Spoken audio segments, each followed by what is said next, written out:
দাস পরিবারের পিতা পুত্রের মৃত্যুতে আমরা এই পিতা পুত্র হরগোবিন্দ দাস ও চন্দন দাস তার স্মৃতির উদ্দেশ্যে যে মৌন মিছিল শেরপুরে অবস্থান করলাম তার সম্পর্কে অশোকনগর মণ্ডল 3 প্রেসিডেন্ট মাননীয় বাপি মিস্ত্রি দু চার কথা বলবেন।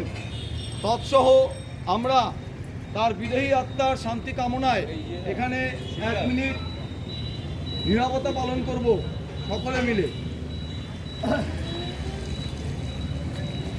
পশ্চিমবঙ্গে এই যে কালো দিন শুরু হয়েছে, হিন্দুদের ওপর যে আঘাত করবার সর্বত্র চেষ্টা করা হচ্ছে, তার ফলস্বরূপ মুর্শিদাবাদের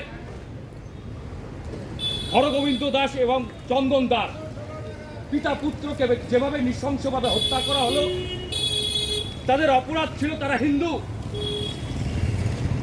এই ভারতবর্ষে, এই পশ্চিমবঙ্গে আমরা জানি হিন্দু হওয়া কোনো অপরাধ না। তাই আমরা গর্বের সঙ্গে বলি আমরা হিন্দু।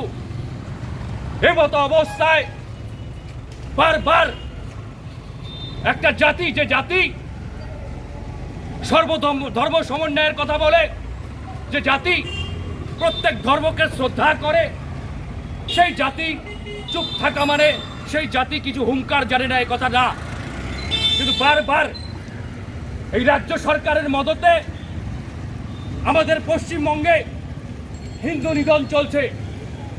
এই নিধনের আমরা পুরো ধিক্কার জানাই অশোকনগর বিজেপির পক্ষ থেকে, এবং এই বার্তা দিতে চাই হিন্দু সমাজের মধ্যে যে আমরা সবাই একত্রিত হই এই বর্বর অত্যাচারের বিরুদ্ধে, এই নৈরাজ্য সরকারের বিরুদ্ধে।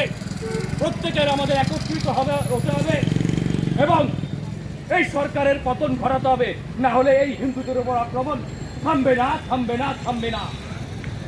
তবে একটা কথা বলি, হিন্দু বুঝদিল না আর আগামীতে প্রতিবাদ করবে, কারণ এই যে হিন্দুর উপর আঘাত, আমরা সেটা মেনে নেব না।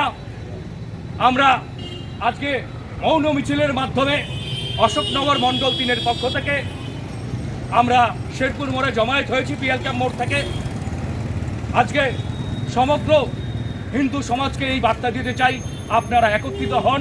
হিন্দু হিন্দু ভাই ভাই, হিন্দু হিন্দু ভাই ভাই, হিন্দু হিন্দু ভাই ভাই, হিন্দু হিন্দু হিন্দু হিন্দু হিন্দু হিন্দু হিন্দুদের উপর সন্ত্রাস আমরা রুখবো। পশ্চিমবাংলা হিন্দুদের উপর যে সন্ত্রাস হচ্ছে তার জবাব দিতেই হবে।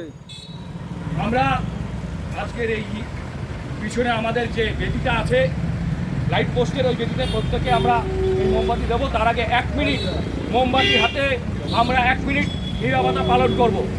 শহীদদের উদ্দেশ্যে 1 মিনিট নীরবতা পালন স্টার্ট।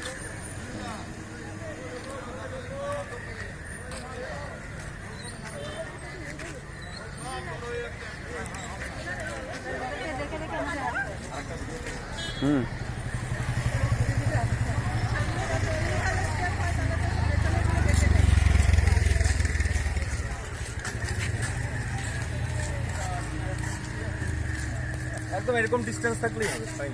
গেল রানা নিয়ে গেল।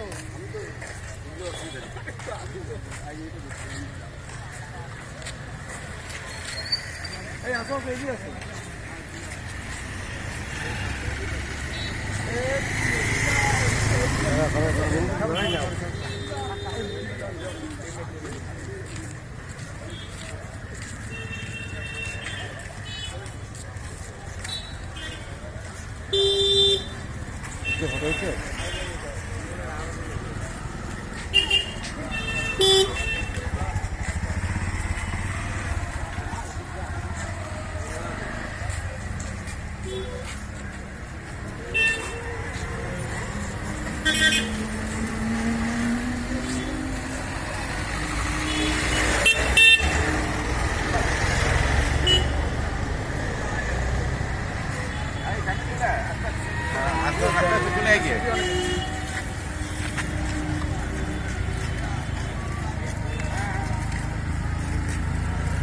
আরে ওদের দাঁড় করা একটা দাঁড় করা।